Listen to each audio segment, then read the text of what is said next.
Good morning, everybody. Good morning. We're ready for you, CVB team. I take it Greg's going to start us off.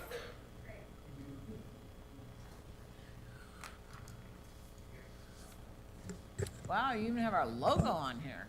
Impressive. Well, we just thought we'd upgrade after 24 years of doing this. Finally figured out what your logo was, so. Wow, thanks for that. I get off and that's what you do? Exactly. Well, we finally have a new board member representing Polk County, Yeah. thankfully. Okay, appreciate it. But, no, what a word. Careful what you wish for. That's fine. Probably stay What, where, how, is it on? It is, I turned it up. Check, check, thank you. There you go. Can everybody hear me back there? Yeah, good. It's gonna be really thrilling for you. Good morning, Polk County Board. Appreciate your time this morning for our annual update from Catch Des Moines, your Convention and Visitors Bureau.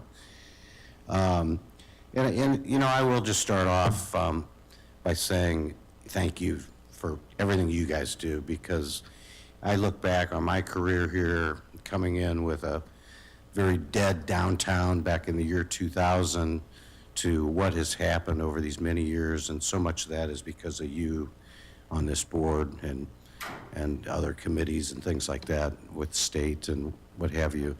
The Iowa Event Center, obviously a huge game changer.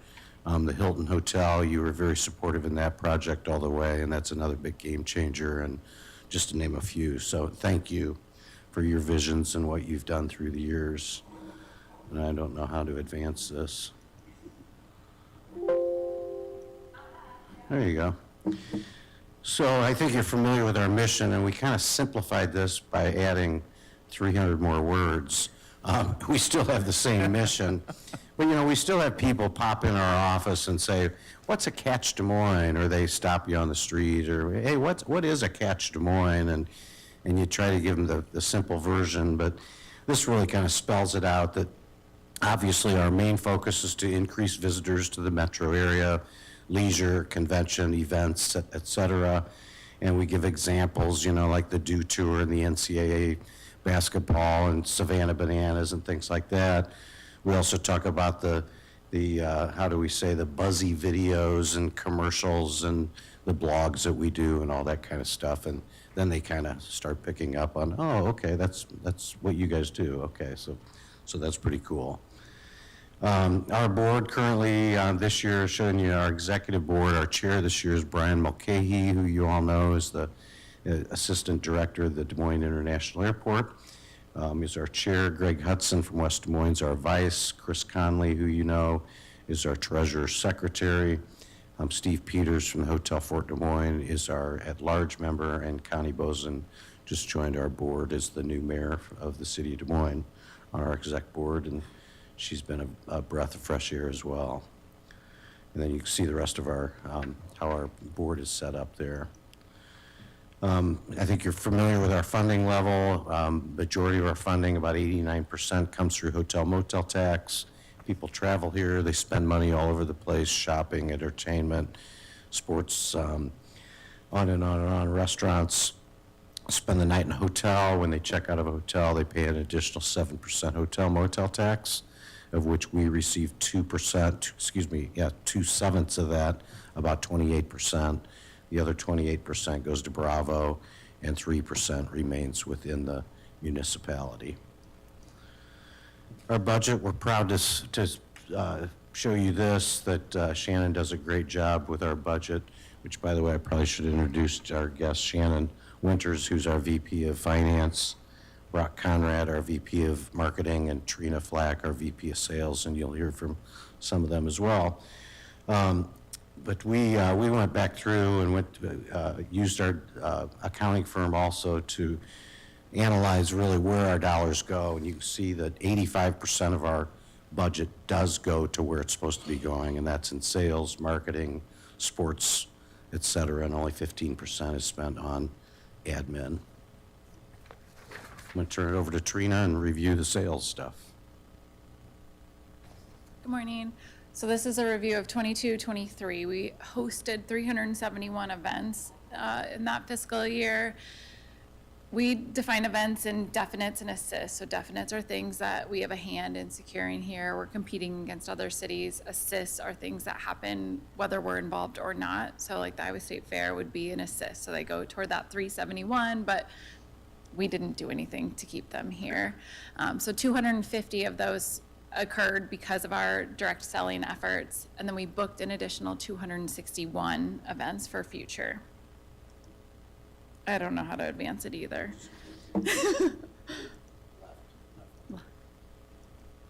Okay. So just a sampling of the events that were in that 22, 23 year. So NCAA men's basketball would be a big one that you guys are all familiar with. National Veterans Golden Age Games, Farm Progress Show, which again will happen in this really 24, 25 year again too. So we host it in the greater Des Moines region, which Boone, but we assist with all the things that happen here. Military Vehicle Preservation Association, Nursing Organization Alliance, which was actually an event that we brought in all those medical meeting planners here, and it was basically a big site visit for those planners for the medical market. For this fiscal, so the 23-24, this is where I'll give a huge shout out for the efforts of RAGBRAI. I mean, obviously without this team and the support of Polk County, that event doesn't happen or really doesn't look the way it does. So really grateful for the leadership and support on that one. Do it again next year? Absolutely not. Somebody else can help with that one. Love RAGBRAI, just maybe not anytime soon. Got National Speech and Debate is one that'll bring 10,000 students to the community in June of this year. So that'll use all of the Iowa Event Center, Des Moines schools, Waukee schools, West Des Moines schools, and they'll be here for a week. We'll also host them again in 2025 as part of it's an anniversary year. I want to say it's 100 or 150. So Ironman would be another one there. Just really good. And AAU Junior Olympics was another one from last summer. That was a huge impact as we look at the multiple facilities throughout the region that we used. 14,000 athletes as part of that one. We'll host them again in 2026. So a snapshot of both the Hilton and the Iowa Event Center for number of leads received, events held in those facilities, and then booked for the future. So pretty good numbers there too. So again, as Greg mentioned, we rely heavily on meeting space at the Iowa Event Center, rooms at the Hilton, considering the skate park. So like everything that the county's had a hand in developing, we're gonna do our best to sell. And then just a handful of things, a lot of these we talked about, but as we look ahead, some of those major events that'll use both the Hilton and or the Iowa Event Center.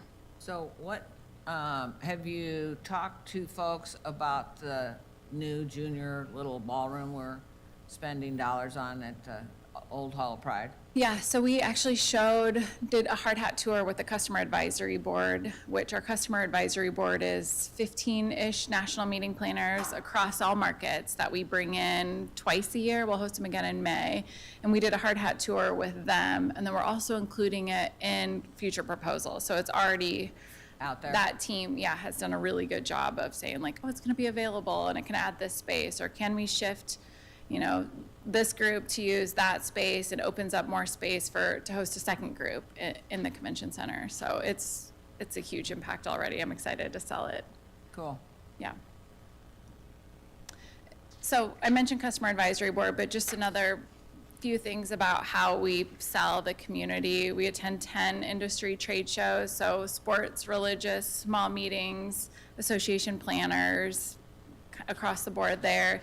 We technically have an office in Washington, D.C., which is actually a P.O. box, but we have an office in Washington, D.C., and are part of an organization of CVBs there, which allows us to be really in front of those association planners, which we know sign a lot of the contracts here.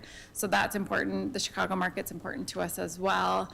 We have all of our industry relationships. We do sales calls a handful of times a year. We do co-op events with other CVBs. Last week in Washington, D.C., we did a lunch at the Hay Adams with 6 other like-sized cities, so Omaha, Providence, St. Paul, just because we can't afford to do it any other way, and it really gets us in front of, we had about 40 meeting planners attend that lunch. our customer advisory board. We have a sports advisory committee, which is all of our local sports leaders to talk about, here's what we could do next, or, here's updates on facilities. And so just kind of that brain of our sports community to keep moving forward there. And then Catch Champions, which is our locals that have a hand in saying, hey, we could do this event in Des Moines, or I attended this national conference, why don't we do it here? And we know that if we have a local involved, we're likely gonna get that national too.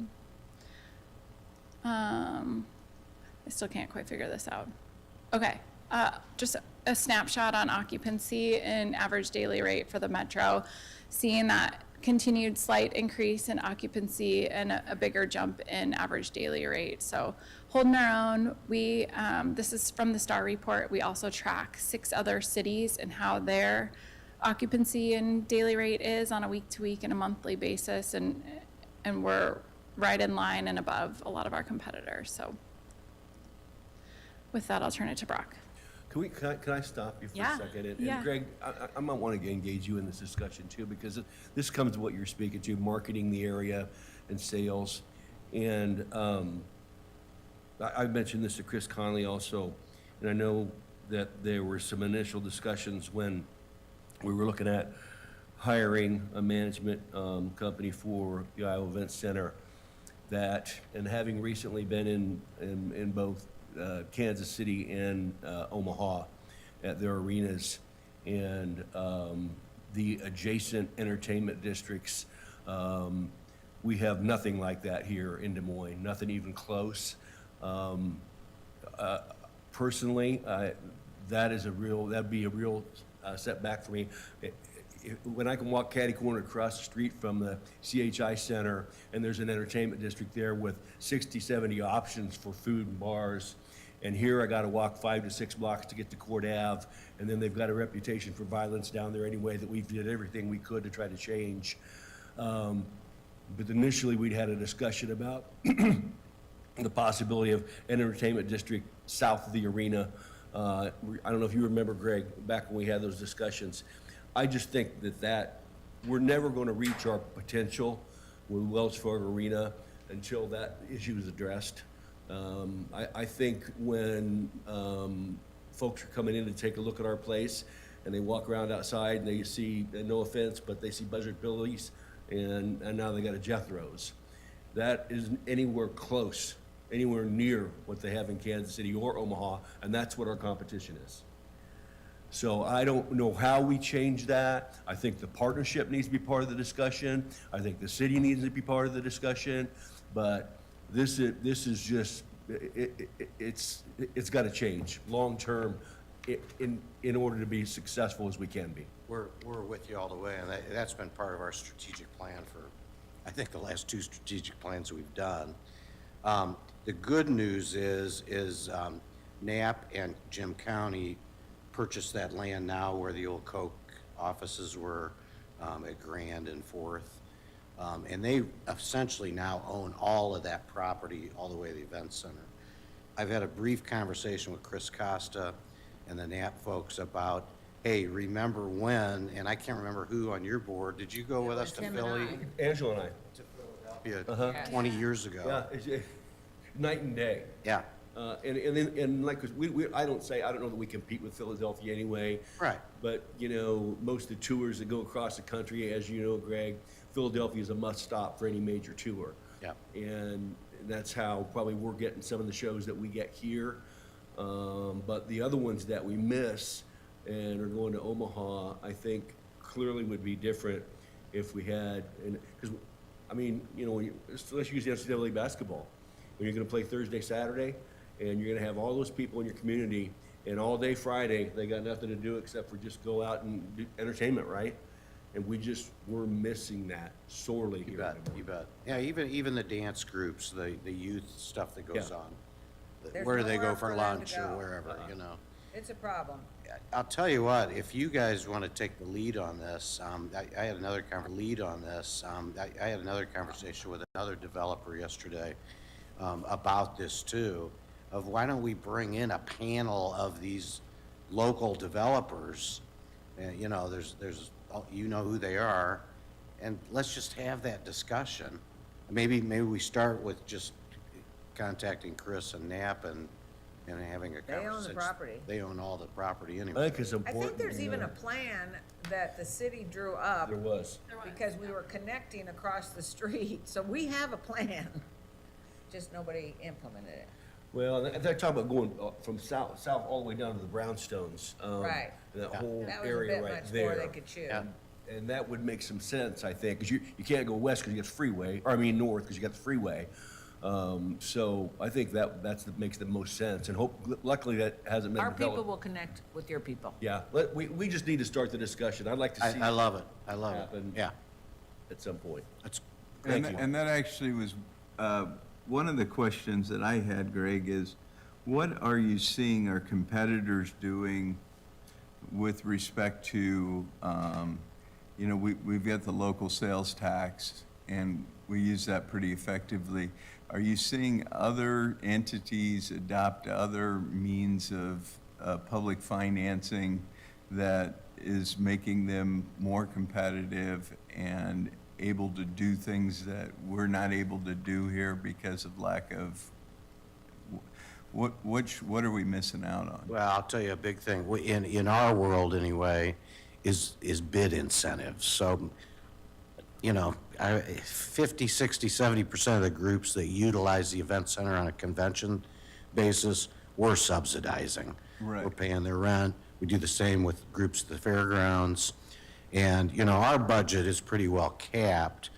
What communities have done, over 200 cities now across the country have implemented a thing called TID, Tourism Improvement Districts.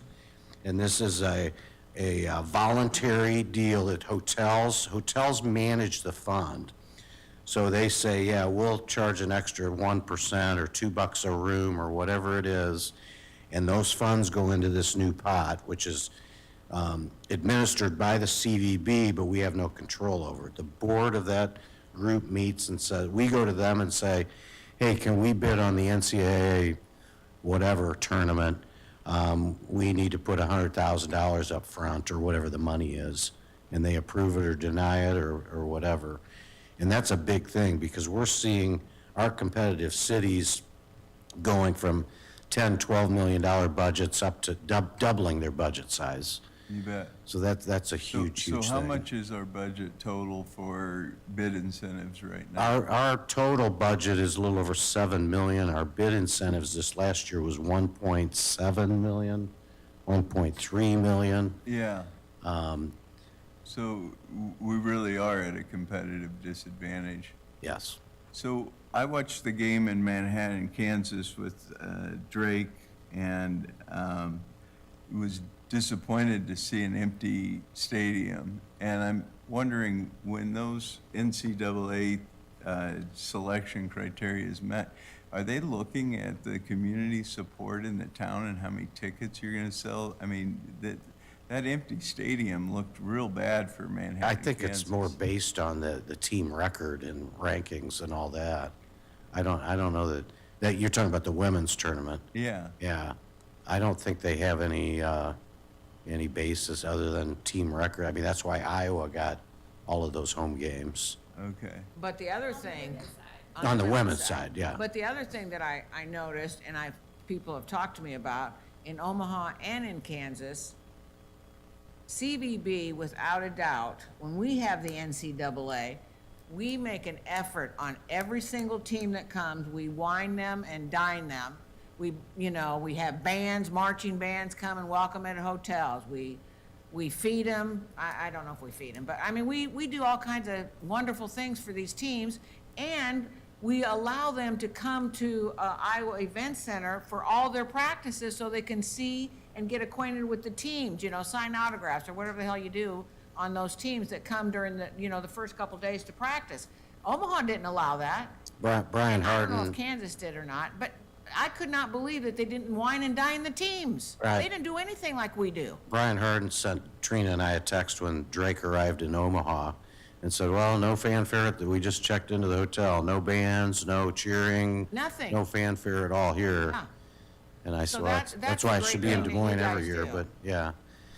So, yeah, it's, we did bid, The next bid cycle is for 27 and 28, and we bid on both men's basketball saw and that. women's regionals. And we get So- the first round of those for 27 and 8.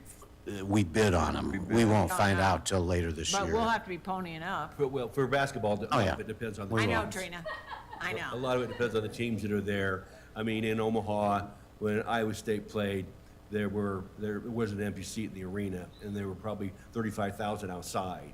Yeah. In the entertainment district watching it, so. No doubt, yeah. Then you'd have a couple of the teams play that were from a long ways away, like when Washington State played, before they played us, whoever they played, there wasn't hardly anybody there, because neither of the teams were very close by, and they probably don't have a huge fan following to start with, maybe, you know? Yeah. I don't know, but, But we would have still been full here. yeah, absolutely, every game. Yeah. Every game we Yeah, were. yeah.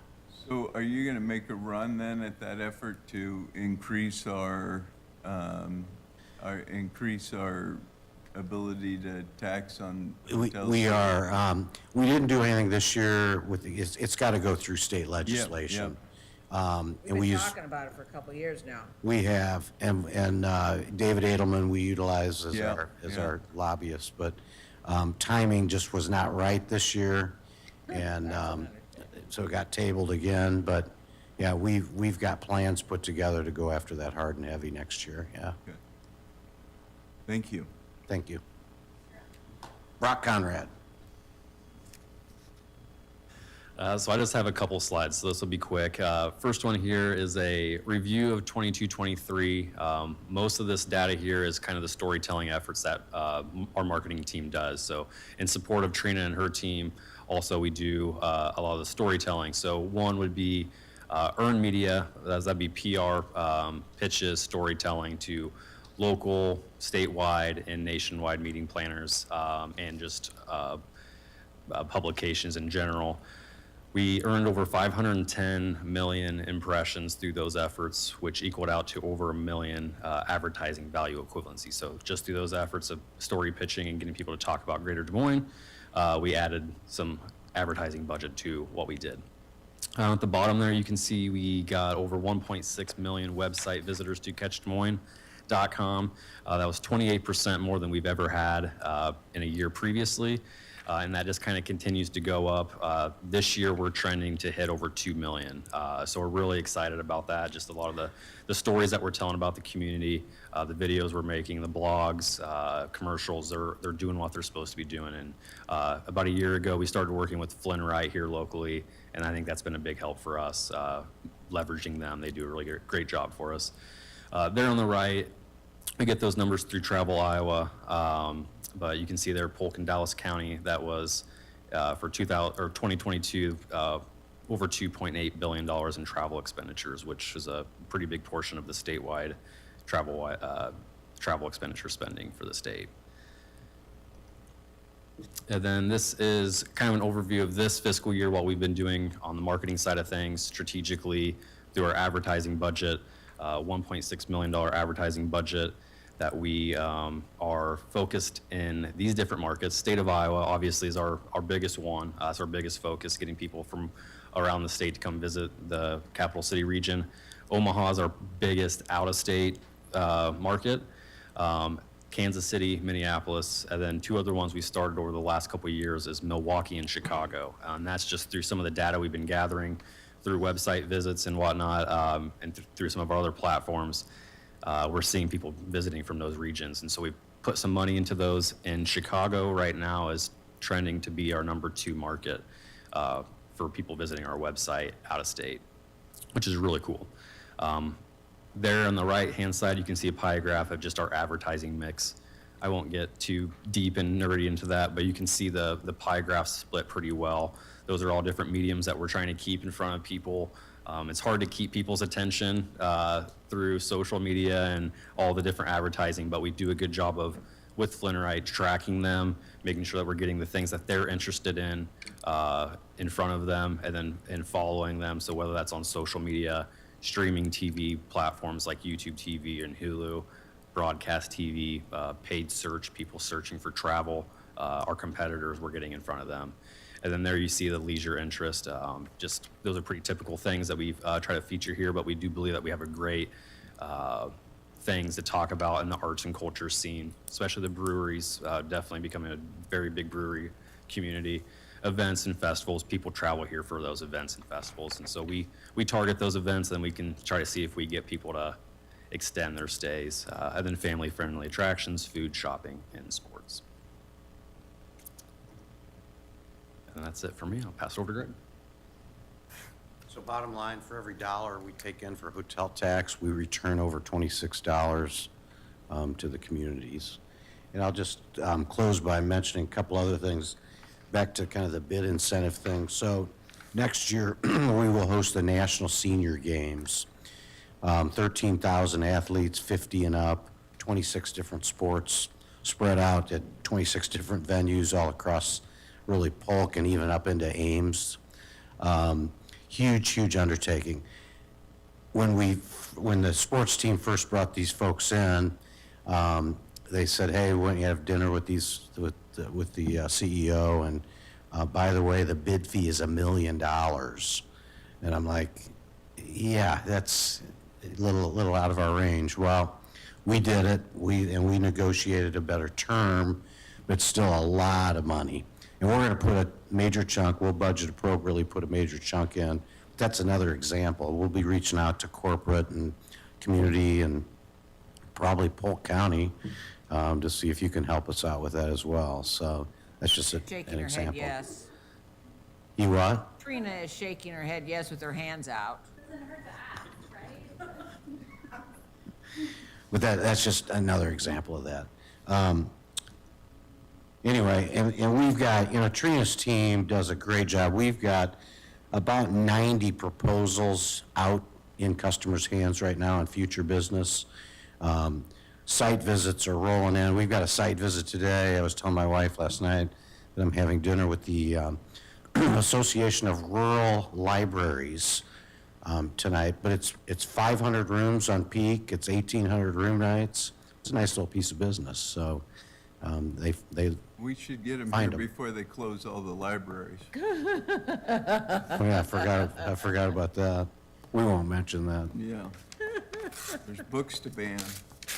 So any questions, further comments? Good job. Oh, I think we've said plenty. On that note, thank you very much. Appreciate you. Hold your pause, Okay, Jeff?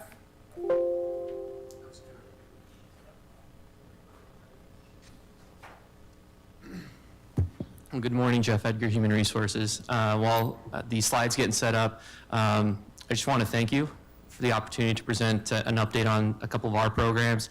Keshia and Drew invest a lot of time and effort in these programs. They do an exceptional job, but none of that would be possible without the resources and support that you all provide to us. So thank you for that.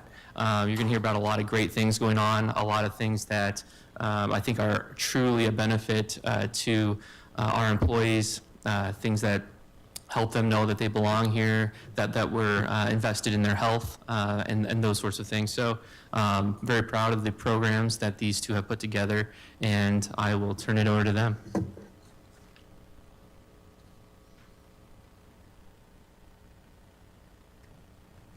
All right, good morning. Keshia Fields, Diversity, Inclusion, and Organizational Development Specialist. I will keep it short because we have an event going on at noon that I need to set up for. That's the Women's History Lunch and Learn, in case some of you don't know. That's at noon at the Polk County Sheriff's Office. So, all right. So in your packets, I'm going to have you go to the last 2 pages. So it's page 11 and 12.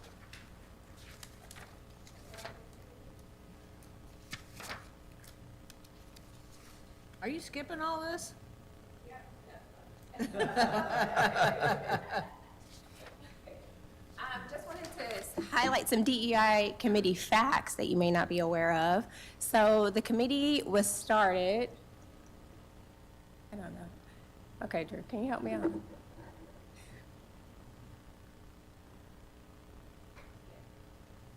The committee was started in 2012. No, it wasn't started in 2012, my goodness. 2022. So that was 2 years ago that the committee was established.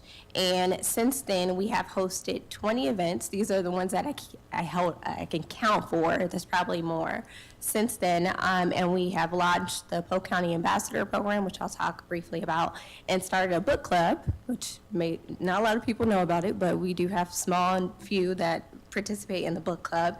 And we have 24 members, some of them that are here today, and so happy for them to be here and to show support. They always show up and show out, so I'm very appreciative of the 24 members. And then on the last page is the list of those members, and they represent each of the departments and offices. We don't have every single department and office represented yet, but we're working towards that. So fast forwarding to the first page. So this is our strategic plan for 2024 to 2026. Our vision is to build, discover, and thrive. To build together, to discover new things together, and also to thrive as an organization together. We're really about coming together as an organization and supporting one another and uplifting each other.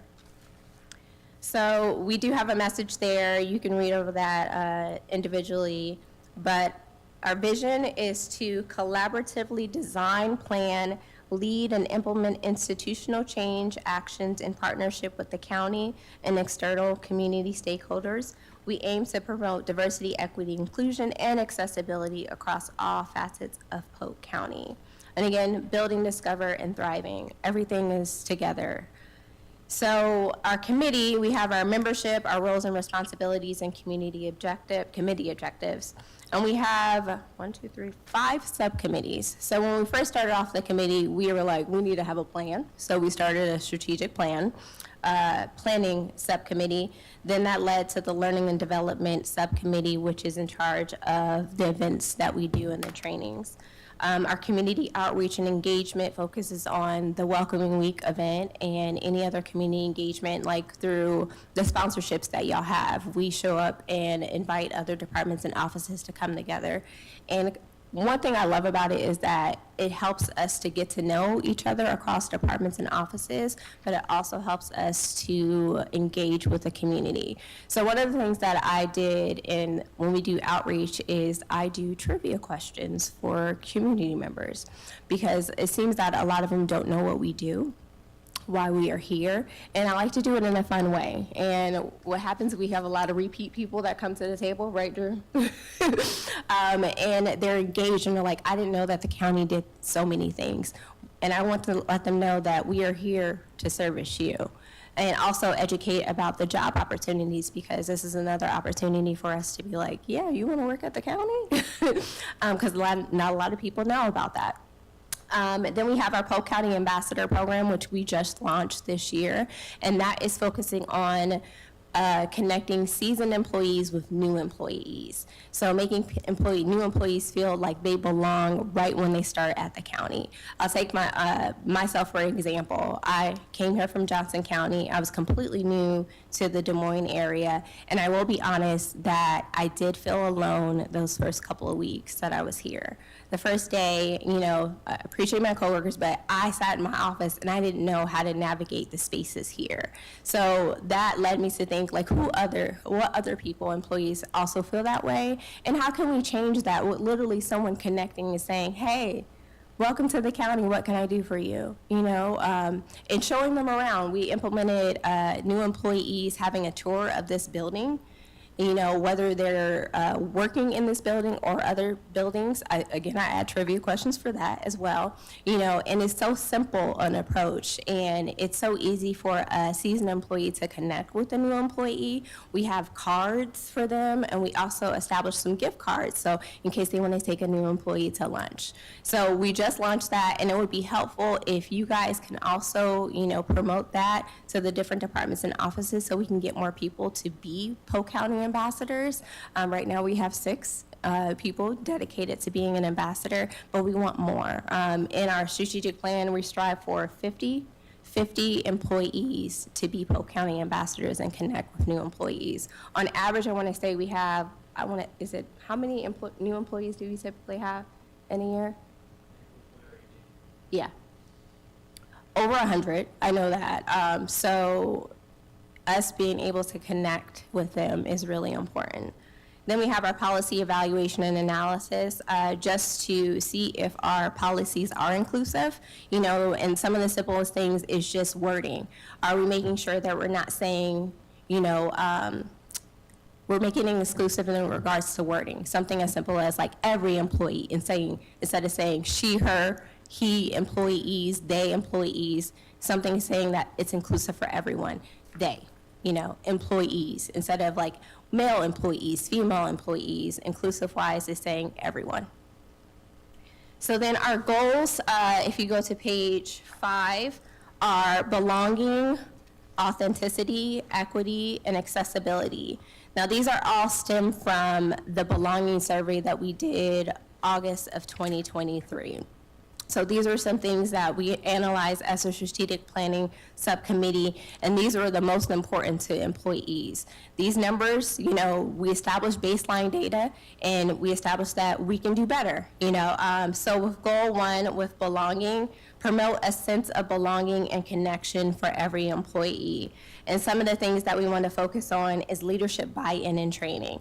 In order for belonging to be a culture here at Polk County, we do need leadership buy-in. We need leadership to be the example, that employees strive for. If our leadership shows that our culture is inclusive and belonging and welcoming, it would be a lot more easier for employees to implement that because they have representation. I like to think of leaders as influencers. How can we create more influencers across the county that demonstrate our belonging culture?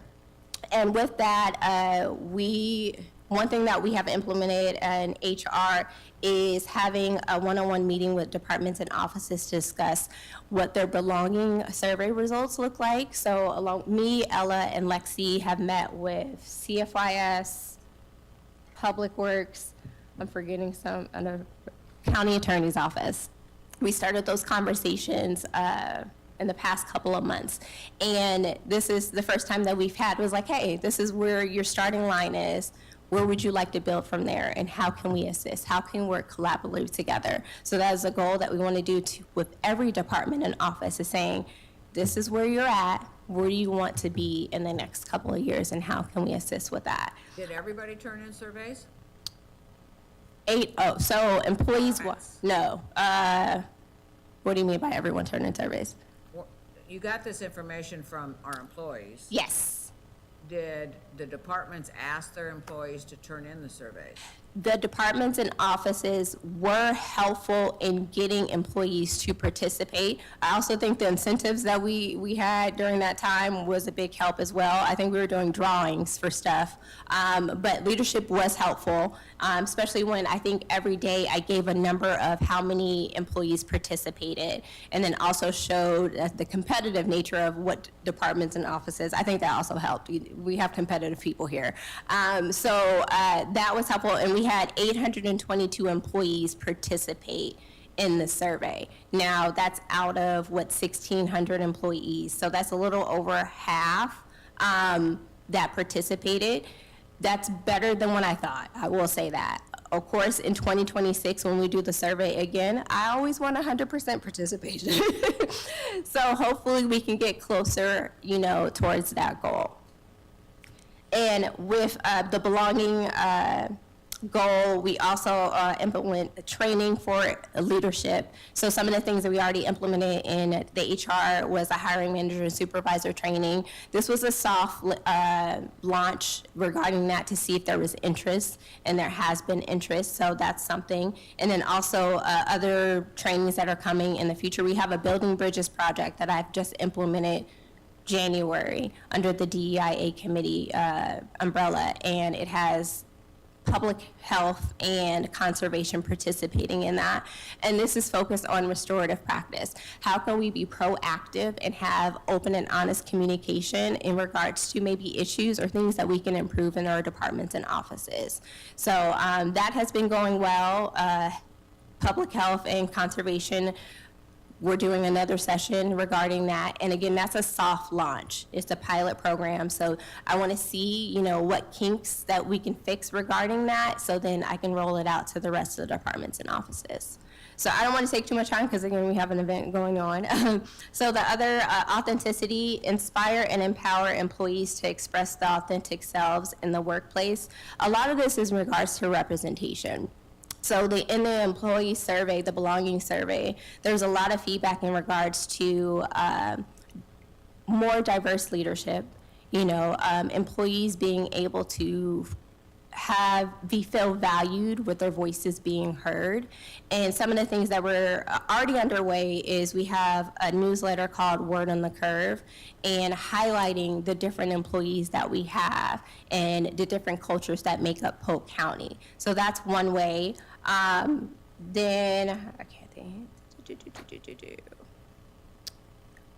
Equity. So safeguard fair outcome and ensure equal access to opportunities for all employees. That's kind of in regards to like the policy and evaluation, like who is not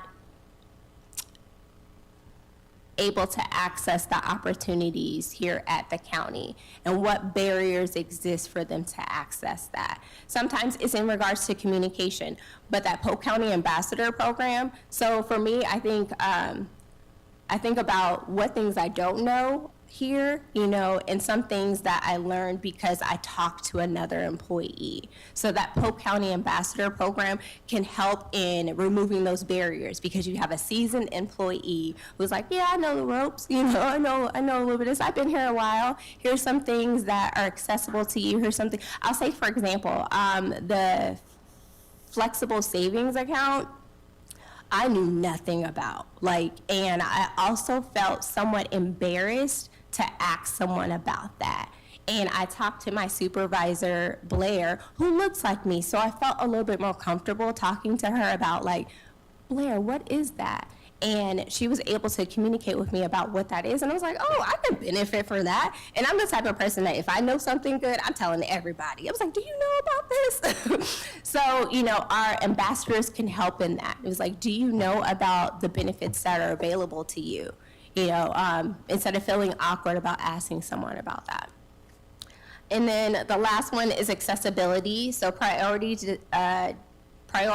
designing inclusive services, facilities, and information for all in respect for all abilities and disabilities. So something that I will be focusing on in the next fiscal year is an ADA assessment. So our previous ADA assessment was done in the 90s. So just doing an updated version of that to say, what can we tackle to make sure that this is an open space for everyone to thrive, internally and externally, and providing education for our leaders in regards to ADA. Any questions? I got a Yeah. question, Keshia. Based on your example of the flexible spending accounts and other benefits, and maybe this is for you, Jeff, are we still doing the new employee orientation in this room? Yes. We still do that. And I realize that's a fire hose approach to everything. Yeah. That you have available to you as a new county employee. But I just want to make sure we were still doing that. And so some of those benefits like that, at least people would be made aware on day one in an orientation type of setting, but. Yeah, we still do that. Actually, it's up in 390 on a weekly, typically a weekly basis, depending on how many new employees we have coming in. Lexi leads those. But we also held our first benefits fair for employees, not new employees, but existing employees who may not be taking advantage of all the benefits we have, may not understand all the benefits, so we brought in, folks from various vendors, from IPERS and different places to be able to present on those benefit options. And I thought it was fairly well received. Oh, I think it was, we had at least Sold out. over a couple hundred employees show up to that out at River Place. So, the plan would be to be able to do that. Also, I think Lola would like, and I speaking for her. She's not here, is she? All right, so I'm going to commit. No, just kidding. But she has talked about wanting to get out, especially with retirement and doing some, some sessions with employees, especially as they approach retirement, so they understand what the processes are, who they need to contact for what information, if they're prepping for retirement, those sorts of things. So we do have some thought towards getting out and providing some education on the benefits topic. Because, I'm sure I can speak for all the board members, but we all, I want to seem approachable to anybody that works in county government or anybody else, probably I'm not, don't appear that way, or, until I sit down and talk to somebody, I think, but I think we all want to be approachable. I think the problem we run into sometimes is that, at least I have anyway, where there's, let's say there's a conflict, workplace issue, some manner, and then instead of using the proper channels or whatever, you want to go straight to the Board of Supervisors to try to resolve a matter that, if you haven't tried to resolve the matter at the level, that's, what I mean, it gets to be kind of dicey. That's a different situation than just, hey, how you doing, man? What's happening? How's the work going? Just a casual conversation,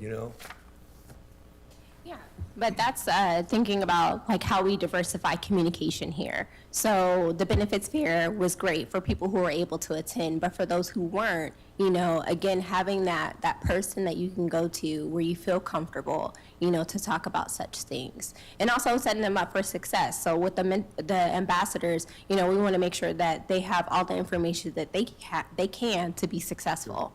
Yeah.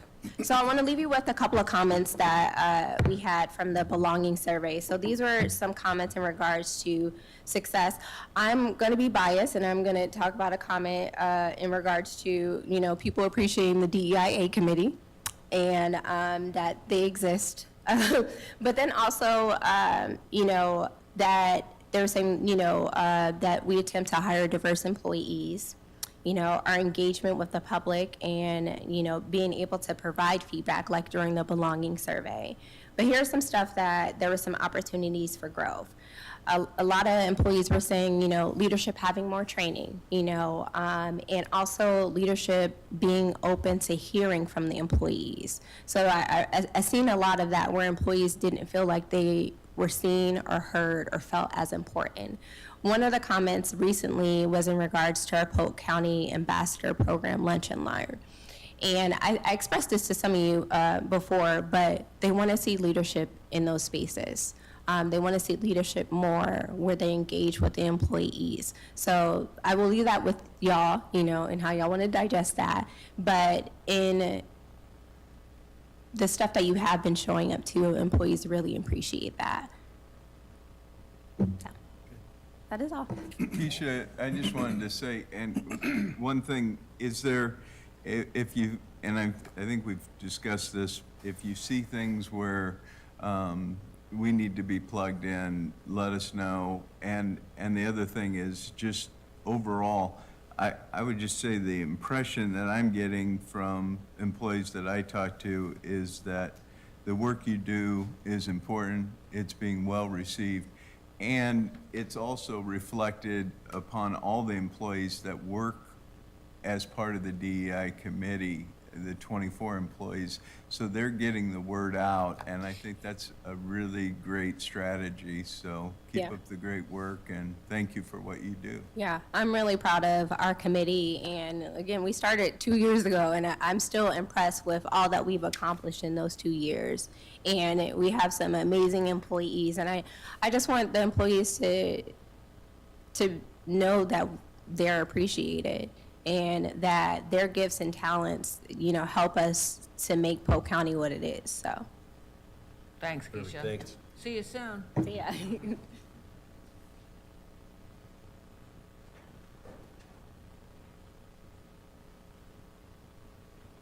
Mr. Wellness.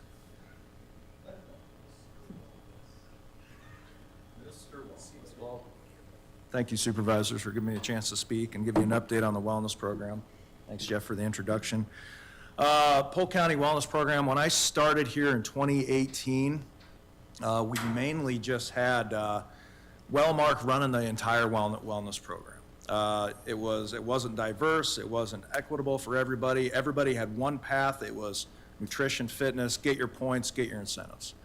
I was like, okay, well, that's nice. Let's see how this goes out over a year.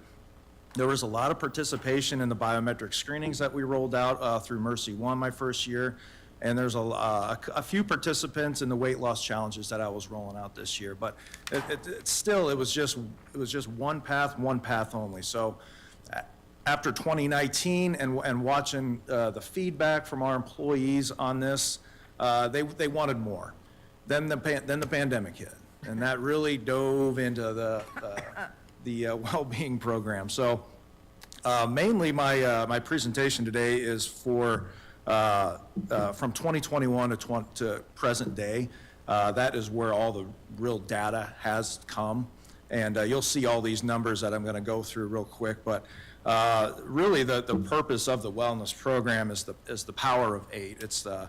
It's to show individuals purpose within the county, to have the physical accountability, to have the mindfulness of what you're doing, nutrition, being educated on nutrition, having that knowledge, social well-being, balance, financial well-being, and community. So that is the power of 8 that molds together this well-being program.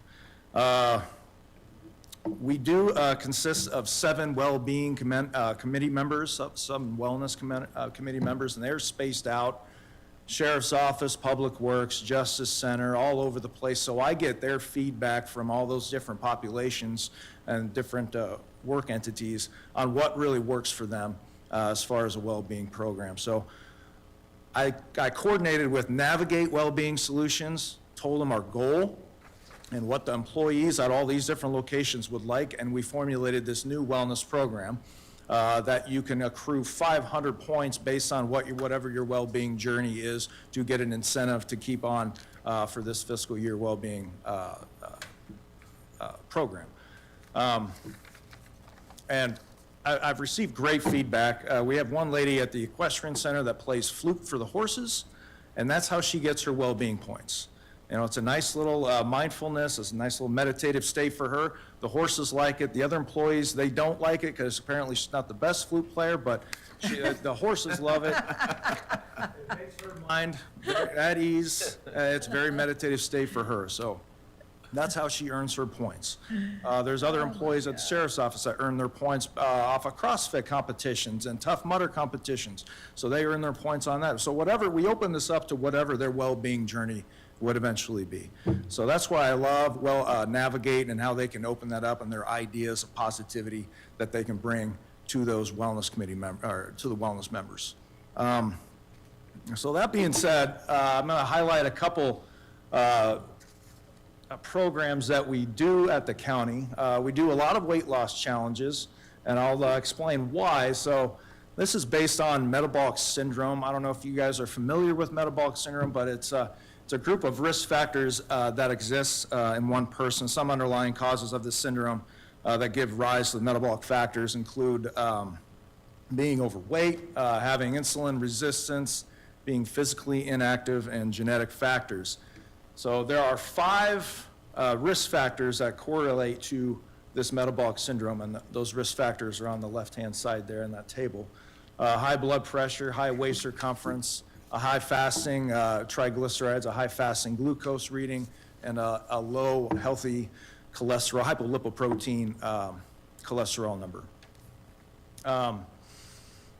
So metabolic syndrome, it's a very serious health condition, and this is another reason why I do the weight loss challenges. People have it, they have a high risk of diseases that build up on the plaque on their artery walls, which constricts the blood flow of their artery walls, raising their high blood pressure, raising their triglycerides, raising their insulin resistance, and lowering their HDLs. So it could contribute to stroke and peripheral vascular diseases as examples. They're more likely to develop type 2 diabetes. The syndrome is associated with central obesity and insulin resistance, so usually it'll contribute around the midsection, build up around the midsection, contributing to low HDLs, high blood pressure, fats and sugars, high fats and sugars in their blood. Abdominal obesity especially is where these metabolic syndrome risk factors mainly come into play.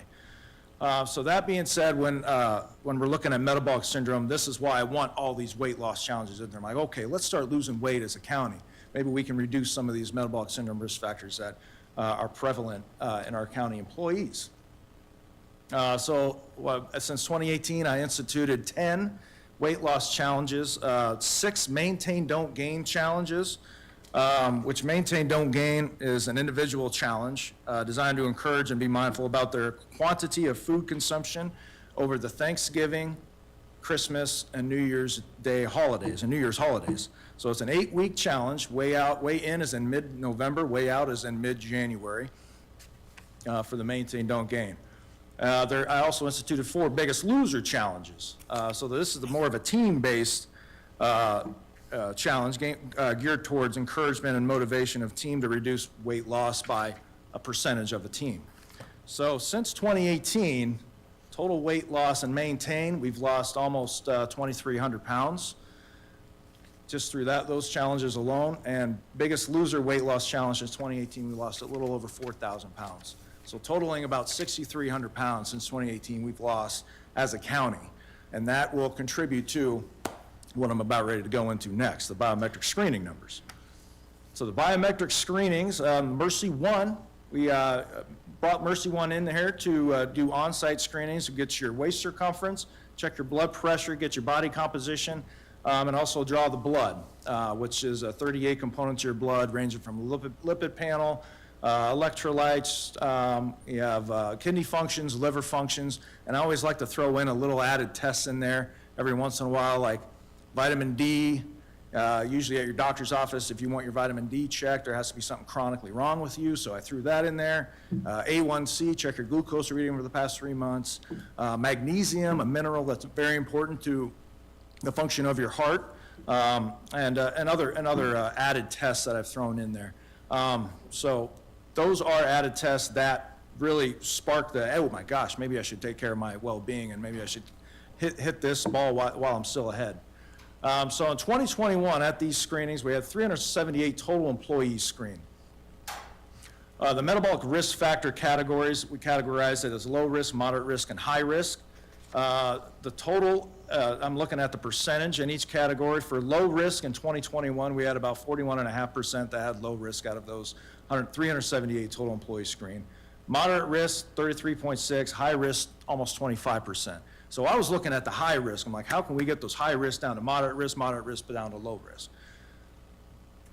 So through the programming of the well-being program, we have screened 282 since 2021 to 2022. There was a little dip because I think I moved it from the fall to the summer, and that threw everybody off. So I put it back into the fall in 2023, which the numbers went back up. But 2022, 282 employees were screened. And I had noticed the high-risk employees moved to the moderate risk employees are moving to the low risk or staying moderate risk. So I'm noticing the percentage in high risk going down over these last 3 years. 2023, we're back up to our normal numbers, 350 total employees screened. And then look at the high risk for now, the 2023 metabolic syndrome risk category. Now we're down to 9% with an increased employee total risk. So that's great. So the high-risk employees for metabolic syndrome are decreasing. They're moving into moderate risk, or they're just jumping moderate risk, moving into low risk, and so on and so forth. So the cohort report for 2021 through 2023 on metabolic syndrome, we had 155 employees that went through this biometric screening each year, and we're looking at the aggregate data on those 155 employees. 4.6 of them went from high waist circumference to normal. That's a 4.6% increase. 8.4% went from normal or low HDLs, which we want those high, to normal HDLs, which are great. We've had an increase in pre-hypertension to normal on your blood pressure. And we had an increase from pre-diabetes, the glucose reading between 100 and 125 down below 100. We had a 1.3% increase in that. So these people that are going through the screenings year after year after year are engaged in their health and well-being, and the data is showing it. That is doing that. Also, the fat that's running in their bloodstream, the triglycerides is also increasing, improving back to normal levels as well. So metabolic syndrome risk factors are decreasing through the county that utilizes the wellness programs. So yeah, conclusive data suggests county employees are utilizing the biometric screening, cardio gauge services, and taking action as aggregate report and cohort reports are showing. So Health Gauge, this is another screening tool that we do have. What these guys do is they come in to different sites around the county and offer a cardio gauge and osteoporosis screen. So cardio gauge is a ultrasonic view of your carotid, abdominal, and peripheral artery walls to see live, real time, if there's any plaque buildup or anything like that. They also touch on thyroid to see if there's any inflammation or any abnormalcy to thyroids. And also they do an osteoporosis scan of your calcaneus bone, which is it's your heel bone. So that's the most pounding the bone has is when you walk and run on it. So we do that screening as well.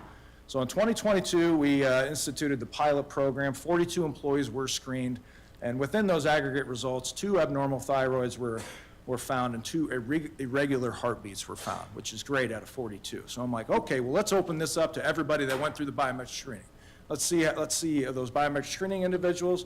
If they look at their results, they go, okay, I'm going to do this cardio gauge or cardio gauge and osteoporosis screening. So 230 of those 350 employees screened last year went through this cardio gauge and osteoporosis screening, and the results were phenomenal aggregately. 23 abnormal thyroids were found, 3 thyroid cysts of those 23 abnormal thyroids, 2 irregular heartbeats, and 1 aortic dilation was found with this screening.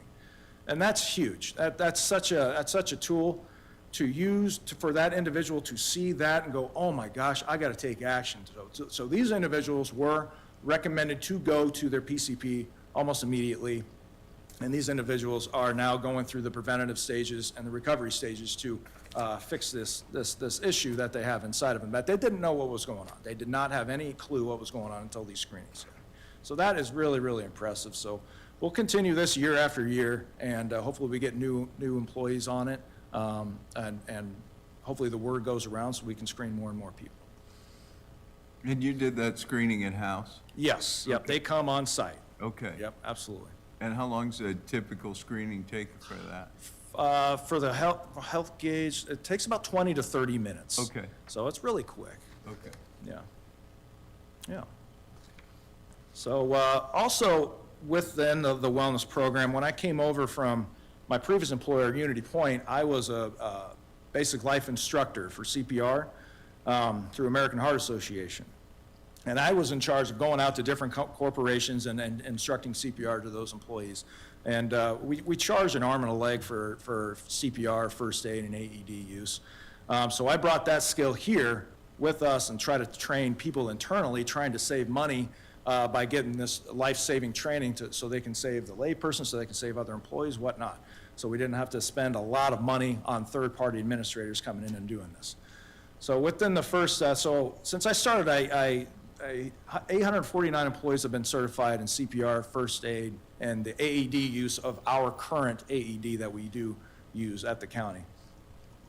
So within that, cost savings doing the in-house AHA training for both basic life support, the nurses at public health, the nurses at juvenile detention. I do a lot with the senior services employees.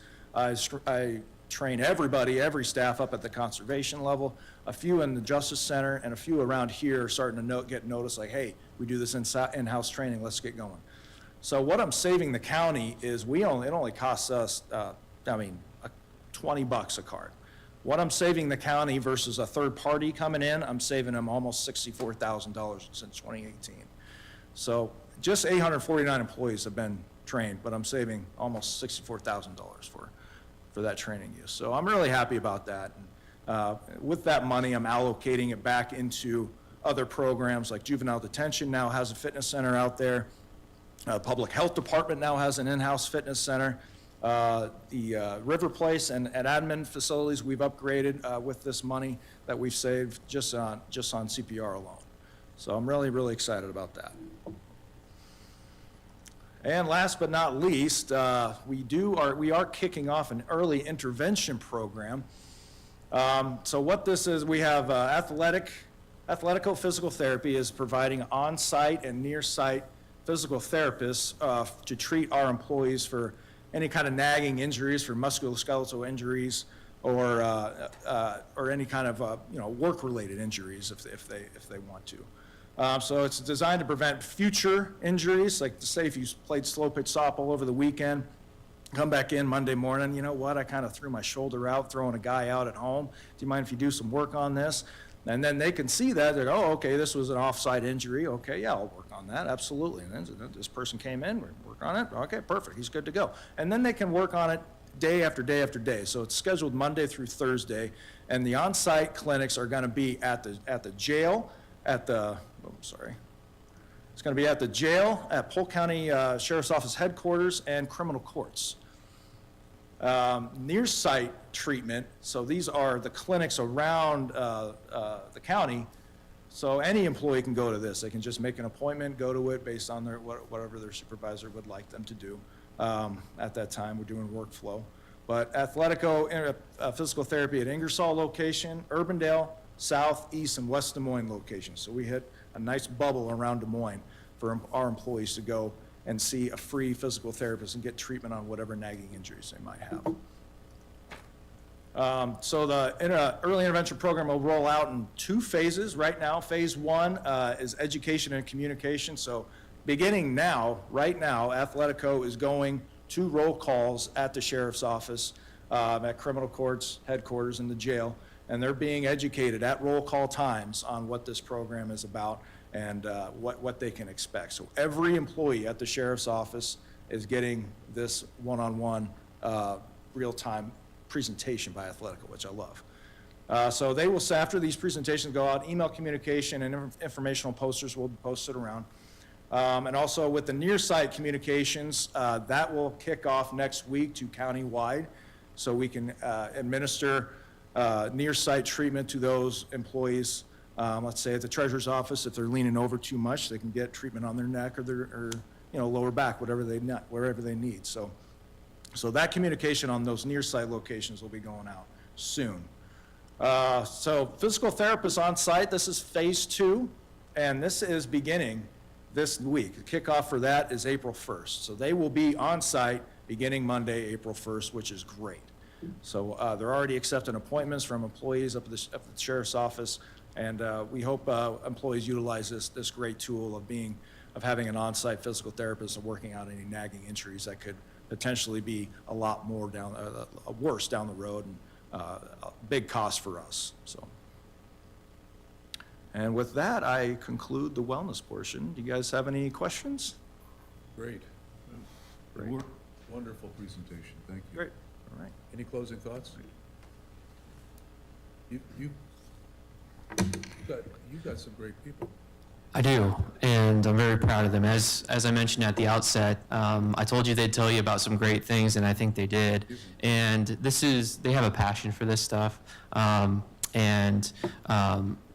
I support them however I can because they do some amazing things. And I think what we're really seeing is our employees are really appreciating the fact that they have access to all of these programs and events and things very well received. But I'm very proud of them. They put a lot of time, a lot of effort into it. They're passionate about it. They care. And I think that's clearly showing through in what they're doing. So just in closing, again, I'd like to reiterate our appreciation for you all, for the support you've shown when I've come to ask you during budget meetings and everything else for additional resources for these programs.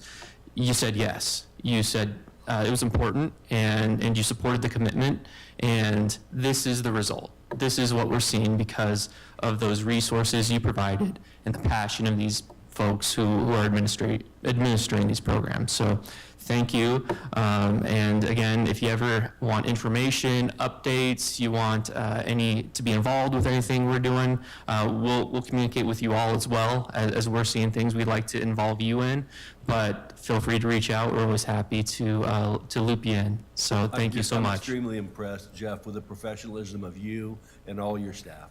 You guys do great work over there, so thank you. Absolutely. Thank you, appreciate it. You truly are in the human resource business. Yeah. Thank you so much. Thank you. Thanks.